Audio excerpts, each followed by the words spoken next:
things to you that have never been done before. We the people tell the government what to do. It doesn't tell us. We the people are the driver. The government is the car. And we decide where it should go and by what route to do. We the people are free. And I hope we have once again reminded people that man is not free unless government is limited.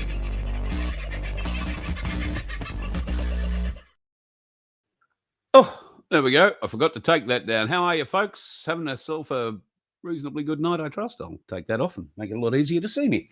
How are you? Struggling your way through it slowly but surely? I am. This ear has just gone completely deaf on me. I think my cold must be migrating. Maybe not to my ear. I would prefer that didn't happen. But I don't know how you blow your ear. I've been blowing my nose a lot lately, but yeah, blowing my ear, a little bit more difficult. Well, folks, if you missed out this morning, we had a little bit of a chat this morning as I drove to Brisbane and talked about a few things that are happening in the world, and we'll get back to a few of those things a little later in this show. I did catch up with the folks, the good folks at Ainsley Bullion today, which is wonderful, and caught up with one of you, the one of you who has been very generous in providing us the little bit of gold that we're going to be giving away every fifth draw in our lottery. Now, you can buy a ticket in the lottery for $2. It, at this point, stands to win you $750. We have a little over 300 tickets left to sell. And once we get draw number 4 out of the way, we are going to start throwing in a little bit of this. Oh, and you can't even see the gold. It goes right through it. But there you go. That's one of the things that I picked up today from Ainsley. And thank you. I don't want to mention their name. They don't want to be named. So thank you to one of you who donated what will be 5 grams of gold for this lottery. So thank you very much. Your generosity knows no bounds. What can I say? Thank you so much. And thank you from those who will receive these little bits of gold for entering into our lottery. It's pretty easy to do, folks. merch.vofhq.com and click on the Sanctuary 750 link at the top of that page. It'll take you over, and all you've got to do is fork out $2 for a ticket. You can buy up to 20 tickets in the draw. And like I say, we've got about 300 left to go, a little over 300 left to go. And if we can knock those out this week, that would be amazing. We'll be able to help the Donkey Sanctuary with another bale of hay or a few more hooves being cleaned. And then we will get into draw number 5, where you get to not only take home $750, but there will be a gram of gold up for grabs as well. Now, there is also some exciting news coming. Well, we'll probably talk more about that next week, but there might be a little bit of silver coming your way too in other prizes. So I just wanted to thank the folks who have helped out in the lottery. Thank you very, very much. And I got a hell of a surprise today when I turned up at Ainsley, and somebody came up to me in the office and said, "Oh, by the way, Carl, this was left for you." In fact, there were 2 of these left for me. Craig, I want to thank you. Thank you so much. These are these new Perth Mint Chinese Dragon square coins. I don't know if you can see them or not. Ainsley have them on their website. They are a beautiful, beautiful, stunning coin. And you can see on the back the Perth Mint's stamp and associated other bits and pieces there. So thank you, Craig, for that. And then on my way home, I get notified that there is some mail waiting for me at the post office. And what turns up but my new Bible? And this has come through Black Sheep, who is a marvelous man, knows his Bibles, can I tell you? And this is the Bible to have. Shall I hold it up for you? So this is just a magnificent book. And the best part about it is, I don't know if I can show this to you, but the words are actually large enough for me to read. So watch this space. There'll be a little bit coming that way. And then I found what, I've got to say I was a bit surprised, but I found what is probably not the best bookmark for a Bible, because I've been marking pages since I've picked it up this afternoon, and I've been trying to mark them with what else Black Sheep sent me. So thank you, brother. That's a little koala coin. So boy, have I had a day. I've picked up 3 ounces. So thank you to everybody who has generously offered me a little bit of silver, but more particularly offered you guys the chance at gold. And I can't thank you all enough for that support. It's quite humbling when you walk into somewhere like Ainsley and you're greeted by a couple of guys who say, "Oh, listen, somebody dropped this off for you." So, Craig, for you and the 2 of those that you dropped off, thank you, mate.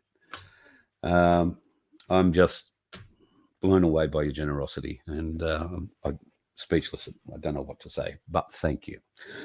All right, let's move on. I've got to say, this ear is getting worse and worse as I keep going on. I'm practically completely deaf now in this ear. It's very strange. What was first in the house tonight? Looking forward to catching up with you soon, buddy. Hello, Donna. She was second in the house, and God, love it. Sunflower, always close. Always close. Lovely to have you in too. I see the lovely Michelle Bradley Smith is in, Margot is in, and Sandy is back in her wellies, waddling around the donkey sanctuary because right now they're underwater again. They have been able to get out today. That's been one thing, but the paddocks, for the most part, are pretty sodden. Thankfully, they're on a bit of a lean, so it'll be the low paddocks that are holding the water, I hope, and not necessarily the high ones. But she does have 100 donkeys. Whether or not they're still undercover at the moment, I guess it depends on how much rain is still coming through New South Wales. But Sandy, I hope that things clear up there for you very soon, and all the donkeys' hooves stay dry, so to speak. Harm, nice to have you in, mate. Been a while since I've caught up with you. Got to give you a call soon. The lovely Connie and Alan, I hope you guys are doing well. Andrew, good to have you in too. And, oh, look who's popped his head in tonight, the magnificent Vincenzo. And we do have something rather special to share with you, which I hope to be able to do with you. What's today? Tuesday. I hope to be able to do that Thursday night with you. Vince has been working extremely hard. He has not done a great deal of sleeping. He's been working very hard on something over the weekend, and we hope to be able to bring you pictures and details of that on Thursday. And Vince, that's probably me flagging you to be on the show Thursday, just in case you hadn't picked up. G'day, Daniel. Hope you're doing all right, mate. Bazza, good to have you in. Aussie Sue, as always. I hope the island is treating you well. Andrew Barker. We've got a few Andrews in tonight. G'day, Katrina. And Daniel, nice to have you in the house, Daniel. I hope Canberra is not too bloody cold, although I believe it has been recently. But anyway, g'day, Paul. Hope you're doing well, mate. I didn't see you in there today, but the Ainsley folks do talk about you with high regard, can I just say. Who else have I not said hello to? G'day, Anne. Nice to have you in. Ads and the rest of the crew. Ian, I think I said hello to Margot. G'day, Denise. Anyway, you're all in. Lovely to see you in, folks. Beautiful to have you here. And I don't think I've seen too many questions popping up. Well, there you go. There's a plug. Thanks, Darren. Ainsley Bullion are at My Place Frankston tomorrow night, 7 p.m. If you haven't been to My Place Frankston, I urge you to go along and check it out. Marvelous place, and the birthplace, if you like, of the My Place movement. So My Place Frankston tomorrow night, Ainsley Bullion putting on one of their seminars there. Rob and the crew from the Ainsley Melbourne office will be there, no doubt. There is a chance that one of the guys from Brisbane will be, although I didn't catch up with Michael today. He was down checking out the new Ainsley Bullion office on the Gold Coast and signing off on it, making sure that it's all ready for the big opening, which I think the hard opening happens next week, Monday, but we will be there for the opening on Friday night. So be prepared. Friday night, there may not be a full show as such. What we will do is on the VOF channel. So let me just go and help him. Let me just go and post it in the links, because as we are starting to discover, a lot of people are subscribed to any number of Voice of Freedom channels, but we do have a main channel, And that is where, if you didn't see my live today coming off my phone, that's the channel that goes on. And I'm going to post that up into the chat right now. If you haven't gone and subscribed to that channel, the one I've just posted up in the chat, then please do, because that's our main channel. And if you want notifications turned on when I grab a hold of the phone and do something in the mornings, which is usually off the phone because I'm traveling, then that'll be the only way that you see it or hear about it at all. If you are watching any of the other channels, you don't get any notification of that one. So keep that one in mind, folks. And if you haven't already subscribed to it, please go and subscribe. It will be a big help to us, and it's a huge kick in the nuts to the algorithm. And God knows we would like to be kicking them. The donkey pack has arrived at Connie's place, and Alan has claimed the donkey socks. Good on you, mate. Well done. They're bloody nice socks, aren't they? Yep, the donkey pack comes out with, well, at the moment, every winner. I'm pretty sure Sandy will do it for this round too. And if you weren't really sure about what was in the donkey pack, then go back and have a look at the chat I had with Sandy last week, and you will be able to see exactly what's in that donkey pack. Although it does change slightly. She changes it up occasionally. So, yeah. Okay, I think I've got through all of the things. Somebody didn't get a link. Redneck, what link didn't you get? The link to the channel? I'll paste it in there again, if that helps. So all it is youtube.com/the @ VOF. If you're wondering and you can't see it in the chat or whatever, it's youtube.com/@ VOF. And that is our main channel. Sorry, disregard. All right. No worries, Redneck. Glad you got it. All right. Let's get into the pictures and the storytelling for tonight. It could be a little bit of fun. There is only a little bit going on after all. Let's start in what should be a fairly obvious part of the world. Dan Bongino likes Australia, but he is laughing his ass off at us at the moment. And why the hell wouldn't you, when you've got a numpty like that fool of a woman running Victoria at the moment? When I say running Victoria, I mean running Victoria into the ground. Now, they've banned guns in Australia. Yip, yah, yahoo. Victoria are now banning machetes. As of the 1st of September, you will not be able to own or possess a machete in Victoria. It doesn't matter what color you are. It doesn't matter how old you are. It doesn't matter how responsible you may have been with a machete that's been in your possession, maybe in your family, your whole friggin' life. No, it doesn't matter. Because the pissweak Victorian police are unable to catch criminals wielding machetes. How pathetic. Seriously, Victorians, you must stand up and throw this mad bitch and everyone associated with her out of that parliament, and you've got to get your police force cleaned out. The level of stupidity in Victoria surely must be waking up the terminally dead there. If you cannot see what's happening to your state now, then I guess there's no hope for you. And those of you who can see, get the hell out, because you are not going to get any support from the brain-dead zombies that are walking the streets of Victoria. And yes, some of them are whining about Jacinta Allen. Oh, nothing we can do about it, though. Bullshit. Bullshit. There is nothing you can do about it. We the people are the strongest people, the strongest movement, not just in Australia, in the world. Find like-minded people and begin pushing back. Now, does that mean you go out and you protest? Well, if you go out and protest, Arvy's probably going to turn up at you.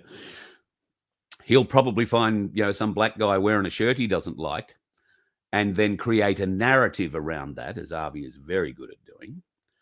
He creates narratives. He tells lies.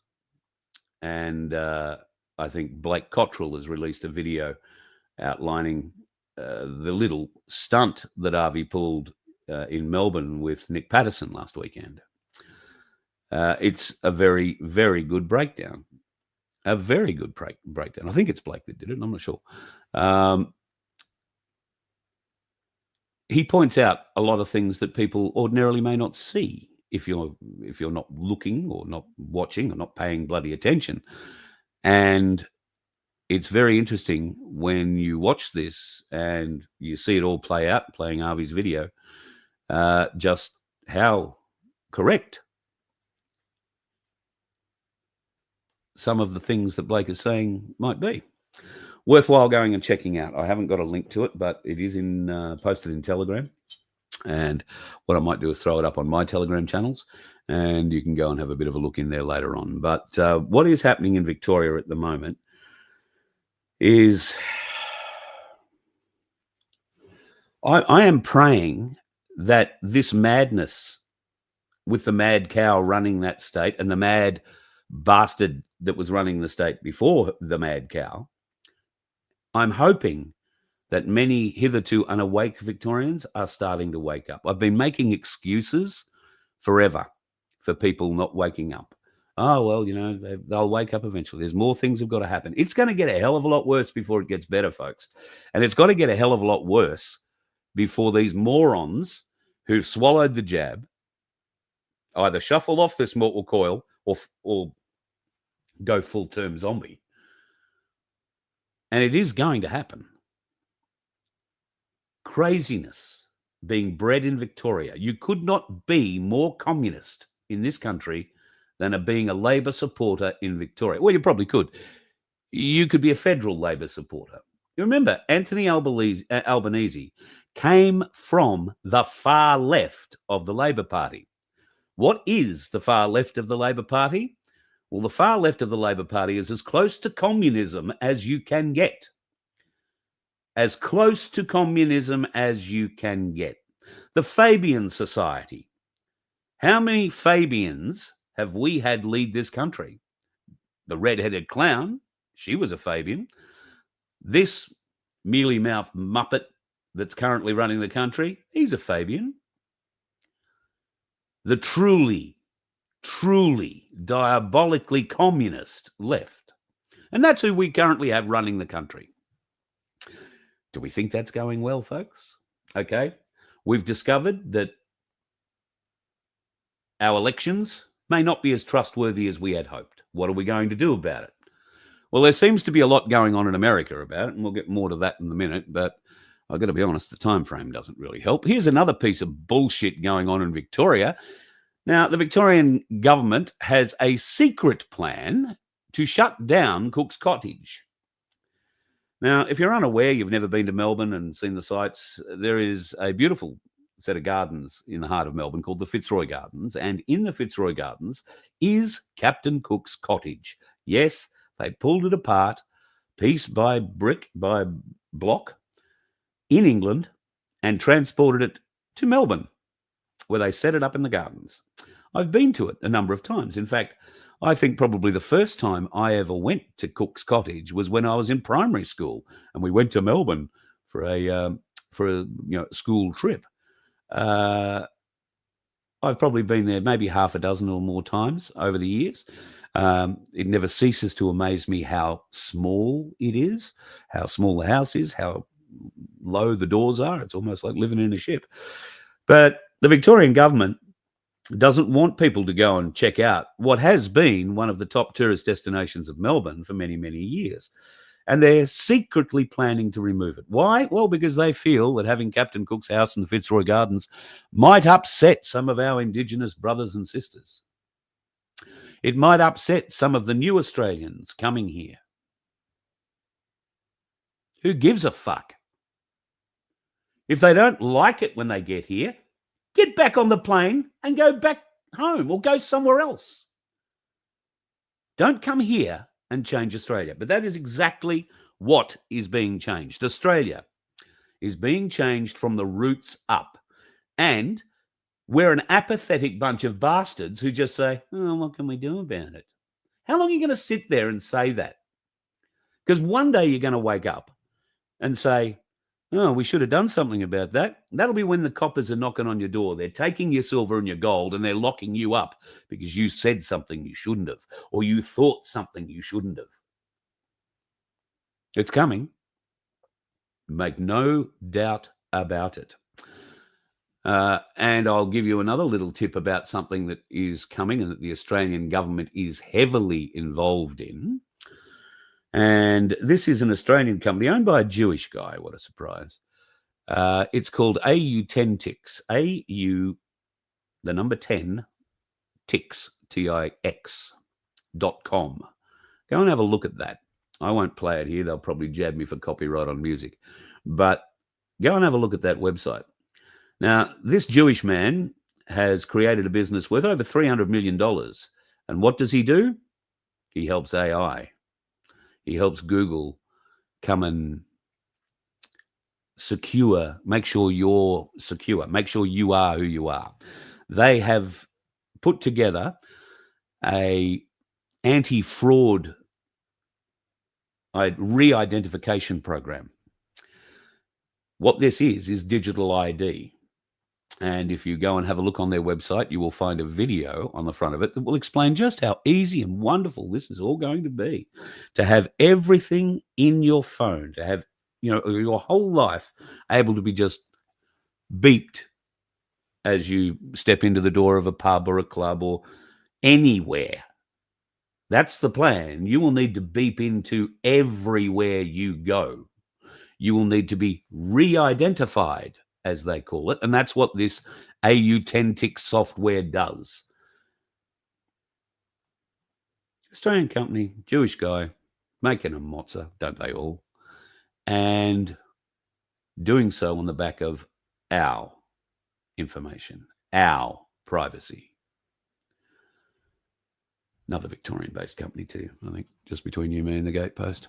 The filth that is Victoria. I don't know, folks. I don't know. I was talking about this to someone the other day. We are so apathetic.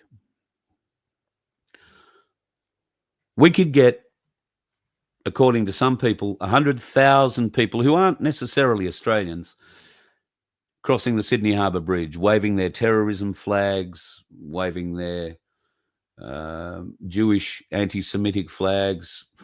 Can't say that I blame them. In many cases. But the fact is, we had 100,000 people turn out for the people in Gaza. And yet in Melbourne, for a rally for child protection, trying to protect our children from the filth, trying to protect our children from those who would say they are their protectors, that rally about child sexual abuse attracted 100 people. What does that say to you about the people we're importing into this country at the moment? It doesn't really matter from what country, although predominantly, if you have a look at the Sydney Harbour Bridge last weekend, you'll understand where they're coming from. They're motivated. They get out. They can put 100,000 people on the Sydney Harbour Bridge. We can't get 100 to turn up to a rally about the abuse suffered by our children, the dangers through the Victorian welfare system in particular, the Victorian welfare system that gets no help from that two-headed ghoul, Jacinta Allen, running the state, who has blocked legislation that would aid those who would protect the children. But oh no, the last thing that Labor wants is that. So we can get 100,000 ring-ins, 100,000 people who do not think as much of Australia as they do about the country that they left or that they consider to be their homeland. They may have been born here, but they consider themselves to be Palestinian or whatever. I don't really give a what flavour it is. It simply demonstrates that we, white Australians, are so apathetic, so she'll be right. Oh, I couldn't be bothered walking. I'll just go to the pub and watch it on telly. We're not going to have our country. In 20 years, I was thinking about it today on the drive back. I was thinking back 20 years and what's changed in the last 20 years. So much and so quickly. What's it going to be in another 20? It won't be the Australia we know. And yes, Australia is going to have to evolve. But what is it evolving into at this juncture? At this juncture, it's evolving into a country that cannot be trusted with guns or knives. Now, you and I have been around guns and knives all our life, and most of us haven't wanted to take them to the streets, create carnage. But now we have a number of Africans and other nations who have arrived here, and machetes are the weapon of choice through Africa. They must have thought their Christmases had come at once when they get here and find a selection starting at $19.95 and working their way up to a couple of $100. I don't think they're paying for them. I think they're stealing them in the most case. But they won't be able to steal them now either because they've been taken off the shelves. And if you get caught with one, you are going to be in all sorts of shit. I don't know how that works for travellers, because there are plenty of people who travel through Victoria that may have a machete because they camp off-grid and use it for wood and creating kindling and all sorts of other bits and pieces. What's the problem with having a machete? I'm able to have a tomahawk. I'm able to have an axe. Did you know I can throw an axe and have the head hit what I want it to hit? Could probably do the same with a hammer. A little bit of weight in the hammerhead does a lot of damage. How long before they start taking those off us? Because these imports have decided, well, if I can't have the machete as a weapon, I'm going to take this big, 1 kilo claw hammer or 2 kilo claw hammer. See what damage I can do with that. Where are our police? Where are the Victorian police? Well, I know what they're doing. They're out doing bullshit, trying to catch people who aren't harming anyone, who are causing no loss or damage. But oh no, they're out there raising revenue and trying to stitch Victorians up every day. If you were ever considering a career in the police force, if your young people in your home are considering a career in the police force, turn them off it. Turn them away from it immediately. It's going to be too dangerous.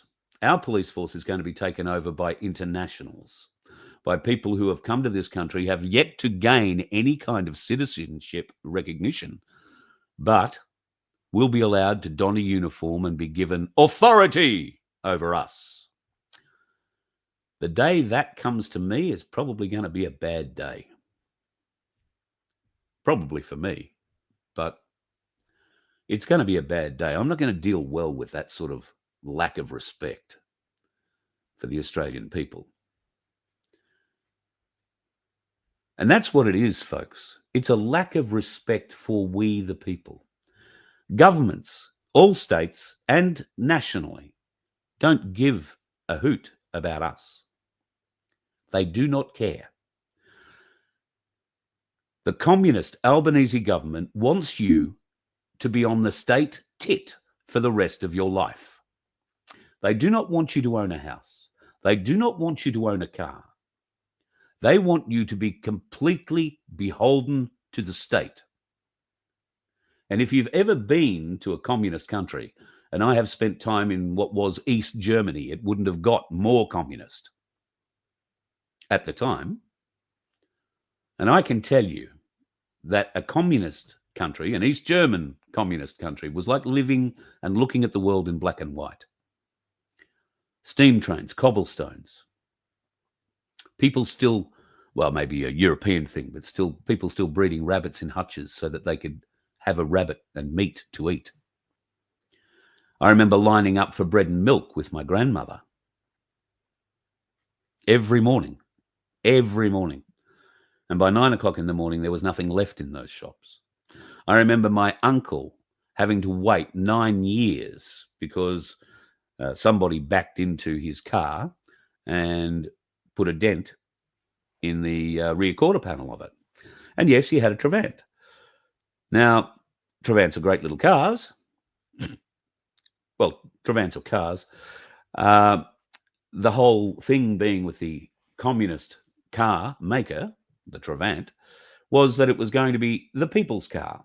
It was going to be so easy. You wouldn't have to pay for the car. You'd be given a car. And if you have an accident, the panels were all made of fiberglass. So you could go to your local Trevant shop in the town and get a new panel for your car. And it wouldn't be the same color, but you'd get a panel for your car and stick it on. Or at least that was the communist plan. Everybody embraced that, not that they had much choice. And then my uncle had an accident. Somebody backed into his car. He needed a new recorder panel. 9 years it took to get it. 9 years.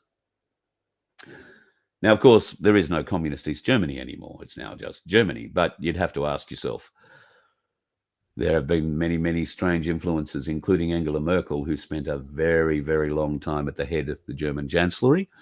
And, of course, if you know your history and go back through her family tree, you might be a little bit surprised that she appears to be related to Adolf Hitler.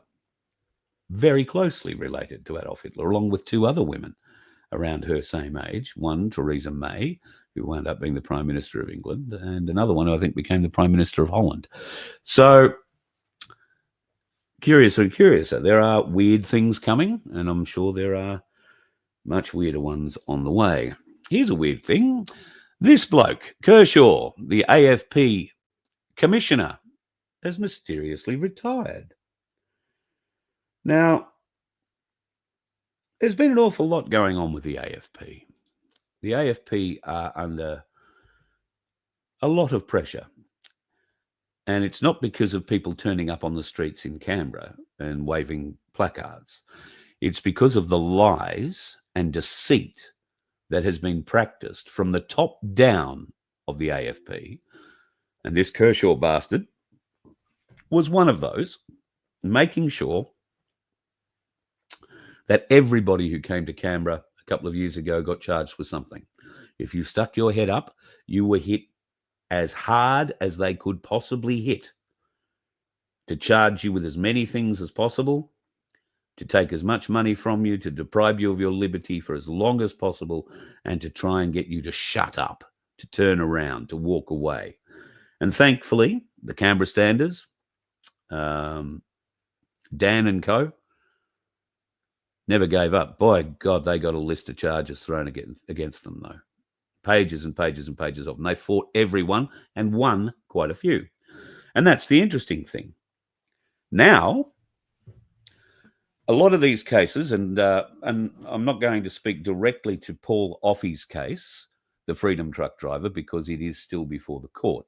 But I can tell you the absolute bullshit that the AFP are carrying on with behind the scenes, particularly with Paul's case, but there are other cases they are doing the same thing with. Now, the reason that they are being like this is because they know they're wrong.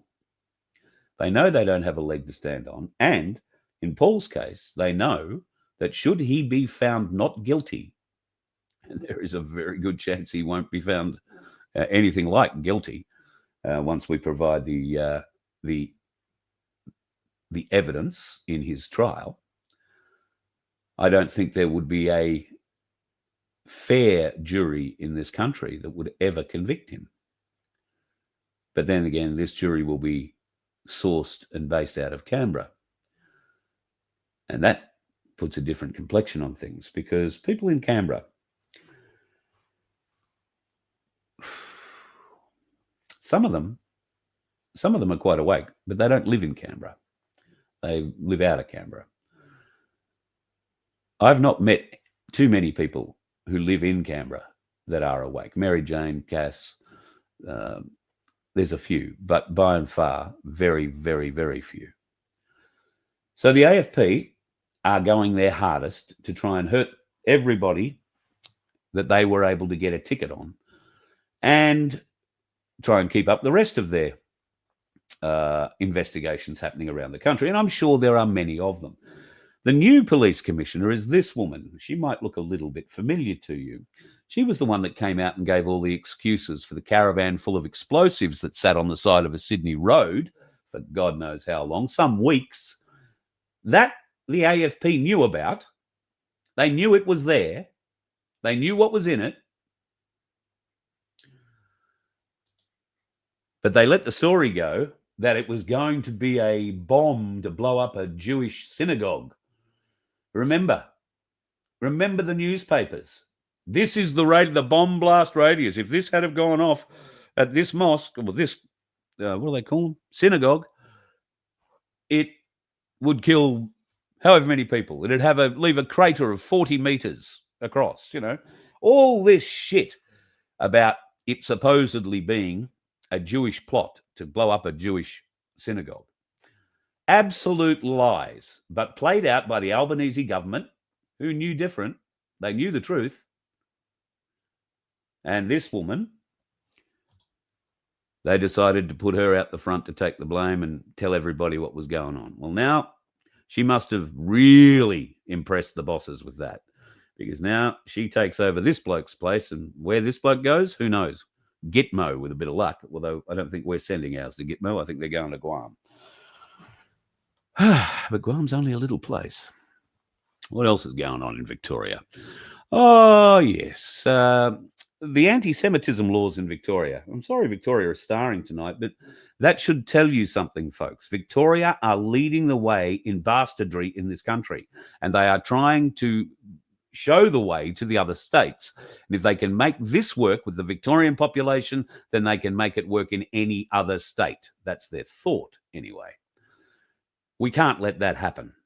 We cannot let it happen. But thankfully, these new racial vilification laws in Victoria are just so badly put together. They are having very little effect. In fact, they are being termed a catastrophic failure.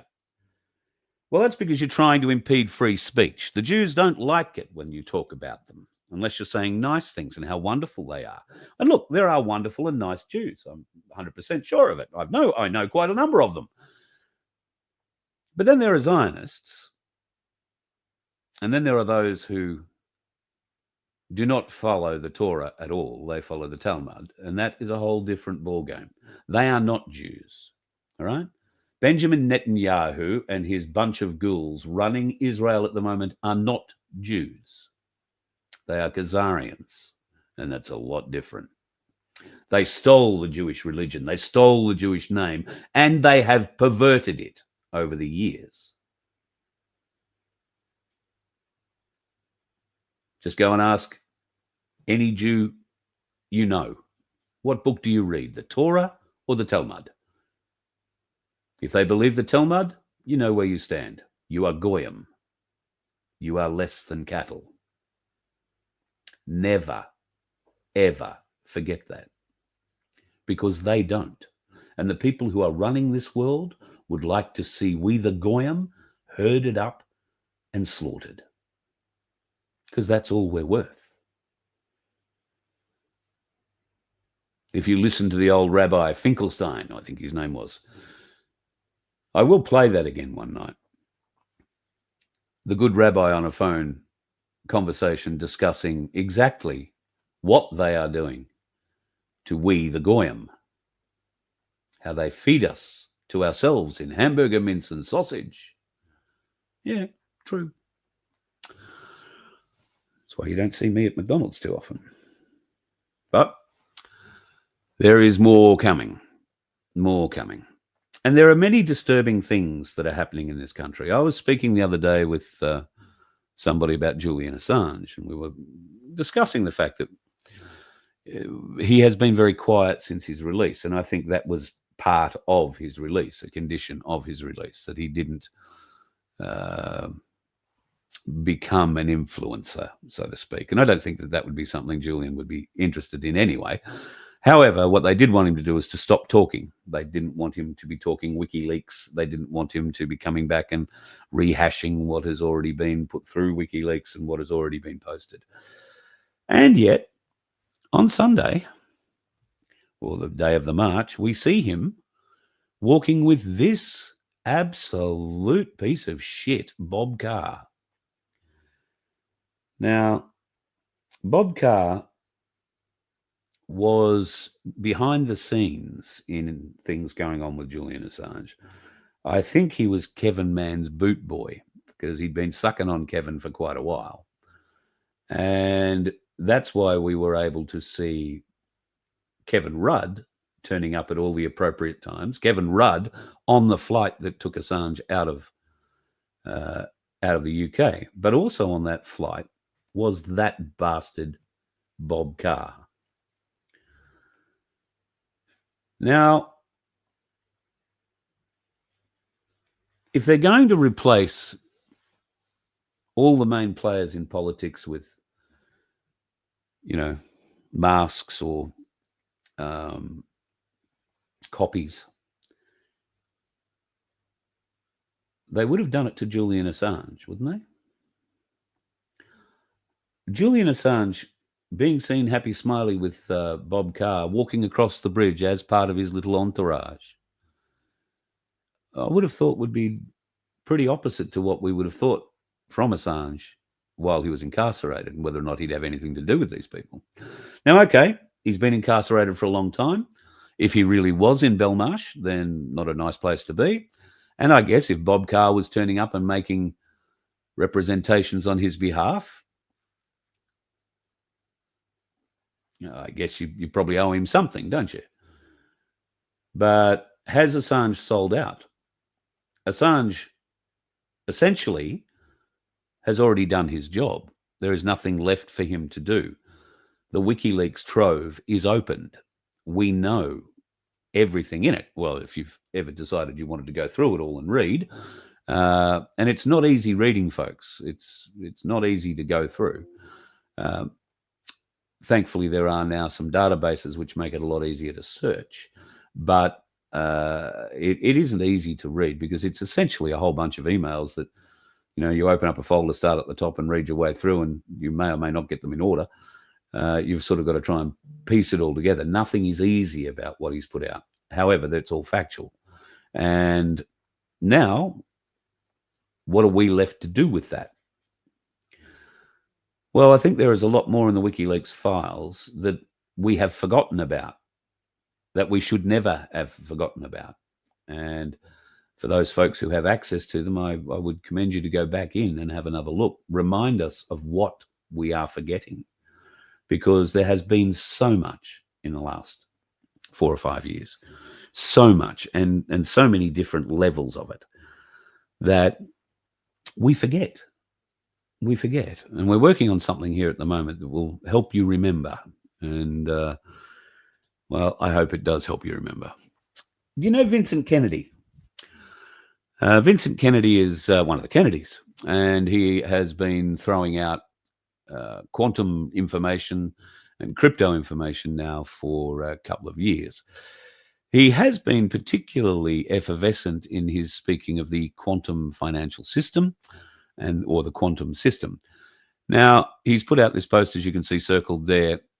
Need to try it again. Quantum warp set for Tuesday, the 5th of August. So we are just coming into Tuesday, the 5th of August, US time now. And that might mean that tomorrow holds, well, let's be honest, tomorrow will probably only hold a few new headlines. I don't know how much more it will bring, but the headlines that are coming out from today are exceptional. And I don't think that this is nearly the joke that it's meant to be. There has been developments in the Seth Rogen case. Now, you might remember Seth Rich.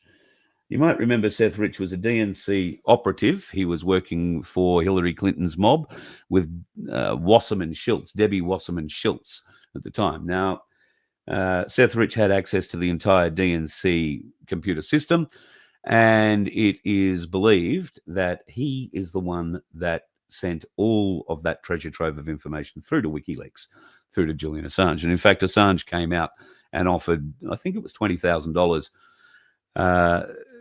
to find the killers of Seth Rich, because, well, I think he eventually came out and confirmed that Sethridge was the man who provided all of the DNC data that WikiLeaks released, and that sent Hillary Clinton right off her chops because it made it very clear she was using an unauthorized, unprotected email server based out of her own home. And there is more coming on that, a lot more.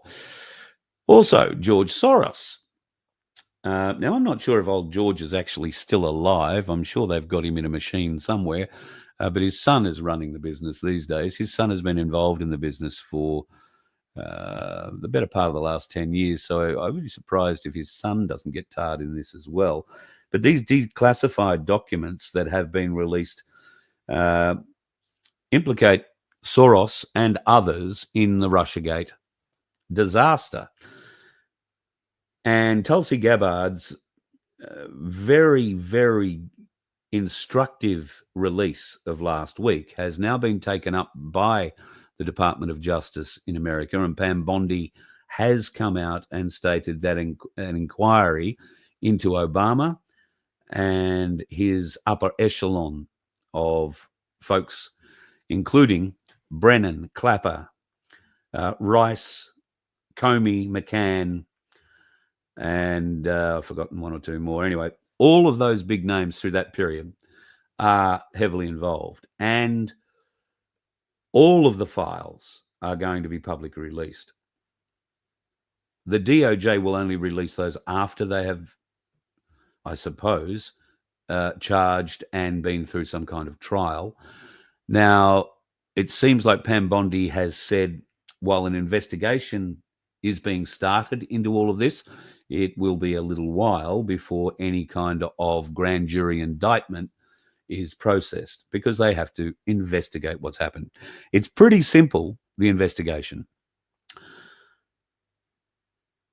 You've probably seen it praised by many others already, but the short story of it is Obama, along with his upper echelon of intelligence apparatchiks, decided that they would start the Russiagate, push the Russiagate, and pump it deeply into mainstream media, who, controlled by Obama, happily regurgitated the lies and the propaganda that they were pushing out. Now, that lasted not just in the lead up to or early times of the election campaign.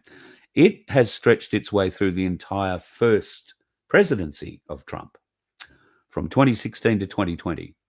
All they did that whole time was try and tear him down.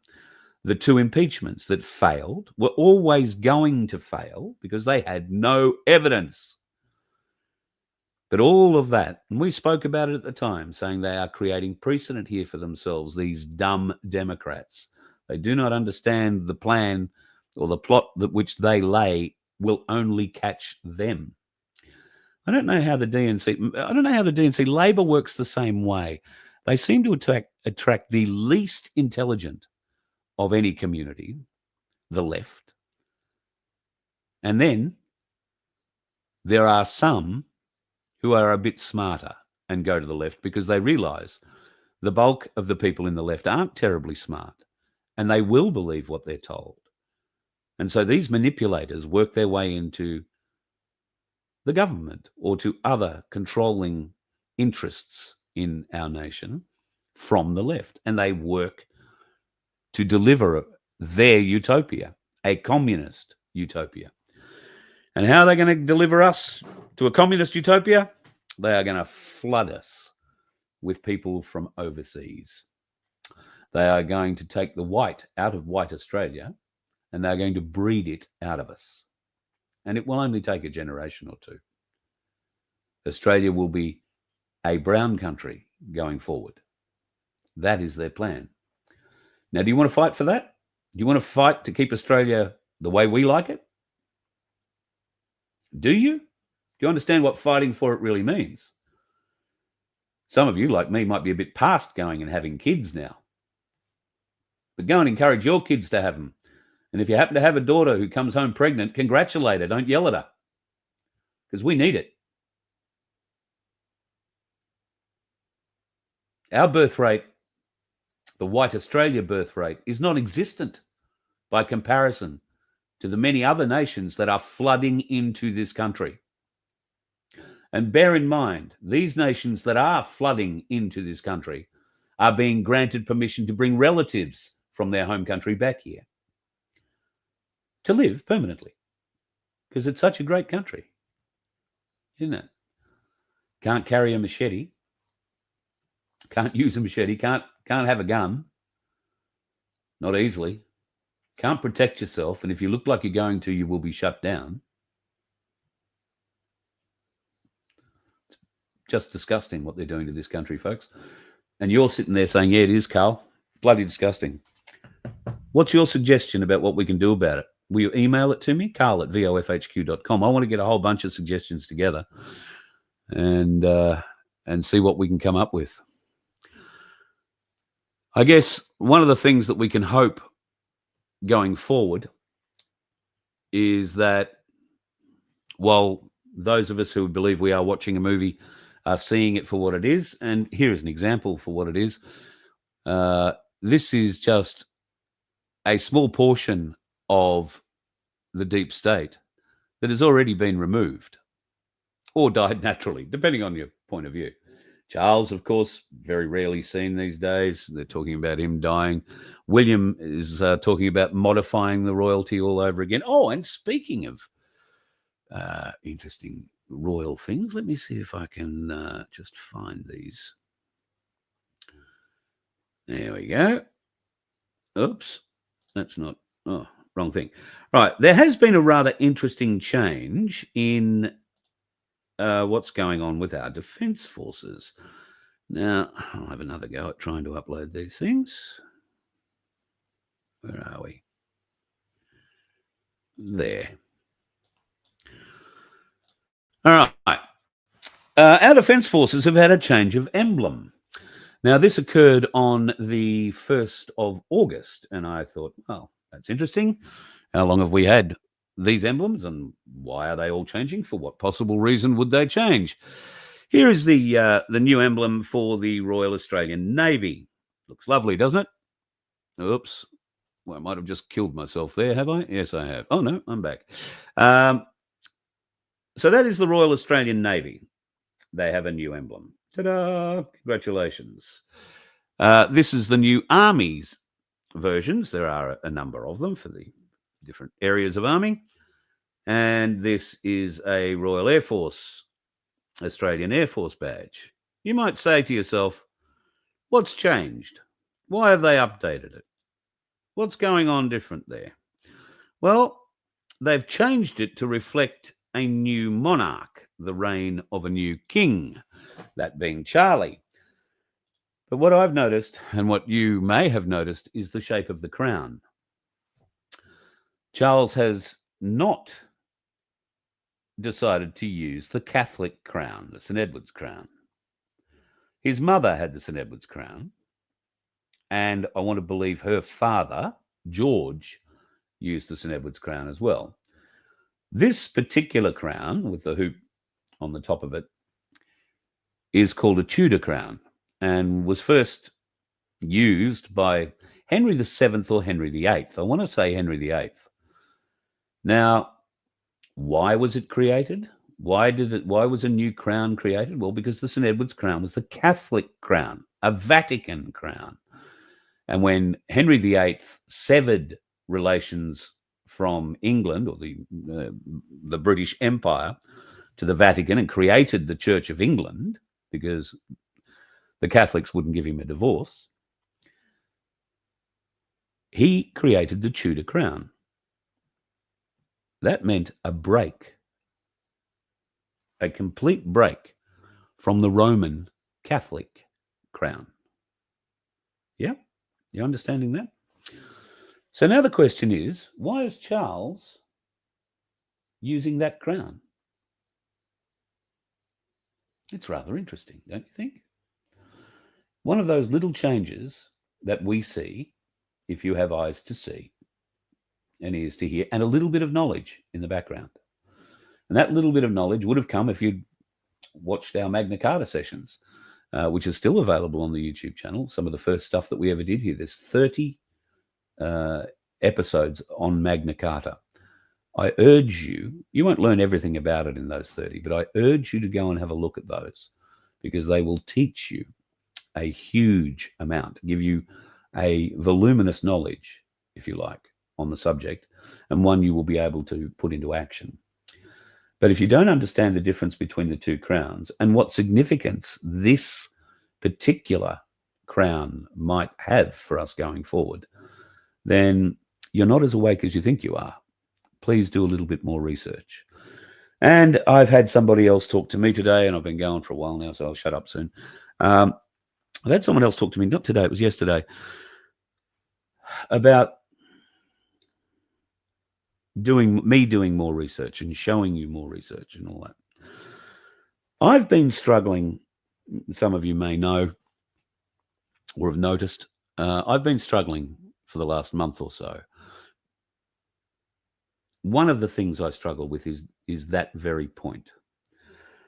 I want people to learn. I want people to understand. I want people to know.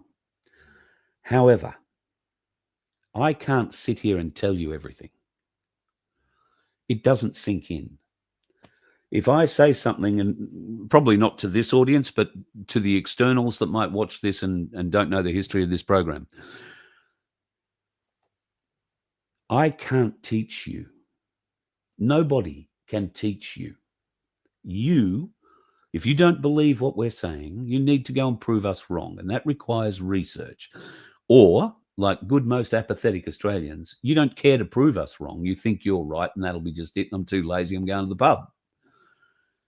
That will be the downfall of this country. I'm dying for someone to come and prove me wrong. Dying. Please come and prove me wrong. I beg you, come and prove me wrong. But nobody's been able to do it. And those that have tried, to their credit, have actually done the research themselves, because there's no point in me handing over what I've done, because you're not learning anything. You're not making discoveries. All you're seeing are the discoveries I've made or the links that I've made. And that's not learning. We can't get out of this by copying somebody else's work. We have to have inner knowledge, inner strength, inner standing. That means we've all got to do our best to try and drum some of this into those that are less awake. Now, should we try and drum this into them being less awake? Or should we initially just start having a conversation so that this can be done in friendship?